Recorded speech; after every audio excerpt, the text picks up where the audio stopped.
Breakings చూస్తున్నాం. ఏపీలో అభ్యర్థులను కాంగ్రెస్ ప్రకటించడం జరిగింది. సుమారు 38 మందితో జాబితాను విడుదల చేసింది ఏఐసీసీ.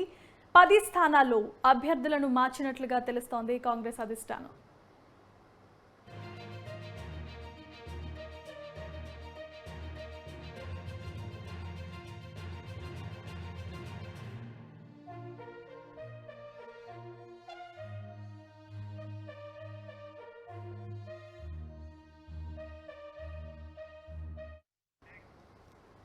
ఇక ఇదే అంశానికి సంబంధించి మరిన్ని అప్డేట్స్ ను అందించడానికి మా ప్రతినిధి ప్రసన్న ఫోన్ లైన్ లో సిద్ధంగా ఉన్నారు. ప్రసన్న, చెప్పండి, ఇప్పుడు ఏపీలో ఎన్నికల సందర్భంగా ఈ అభ్యర్థులను ఇప్పటికే అధిష్టానం నిర్ణయించినట్లుగా తెలుస్తోంది. దీనికి సంబంధించిన అప్డేట్స్ ఏ విధంగా ఉన్నాయి? అంటే ఏపీలో కాంగ్రెస్ ఇంకో జాబితా రిలీజ్ చేసింది. జాబితా కొన్ని పేర్లు, ప్రధానంగా కెనాల్కి సంబంధించి, కొవ్వూరుకు సంబంధించి కొన్ని అభ్యర్థుల పేర్లను కూడా ఇచ్చింది. భవిష్యత్తులో కాంగ్రెస్ పార్టీ గట్టి పోటీ ఇవ్వాలన్న ఆలోచన ఉంది కాబట్టి దీనికి సంబంధించి ప్రధానంగా నిర్ణయం తీసుకున్నారు.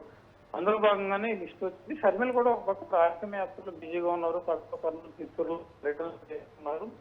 కాంగ్రెస్ ఫైట్ ఇస్తుంది ఏంటి అనేది చూడాలి. దేశవ్యాప్తంగా కూడా ఎన్డీఏకి కాంగ్రెస్ పార్టీ కొంత అభిప్రాయాలు కూడా వ్యక్తం అవుతూ ఉన్నాయి కాబట్టి ఆంధ్రప్రదేశ్ సిచ్యువేషన్స్ ఏంటనేది చూడాలి. ప్రత్యేక హోదాకు సంబంధించి కూడా కాంగ్రెస్ పార్టీ ఒక స్టేట్మెంట్ ఇవ్వాల్సిన పరిస్థితులు కనిపిస్తున్నాయి. దీని విషయంలో కూడా ఏం చేస్తారనేది చూడాలి. మొత్తానికి ఒక లిస్ట్ వచ్చింది. ఇంకా కొన్ని పేర్లతో ఫైనల్ గా పార్లమెంట్ అసెంబ్లీ అభ్యర్థులతో ఇంకో లిస్ట్ వస్తే కనుక నామినేషన్ కూడా దగ్గర పడుతున్నాయి కాబట్టి అన్ని కూడా పరిస్థితి అయితే ప్రస్తుతం కడుతుంది. Okay, thanks for the updates Prasanna.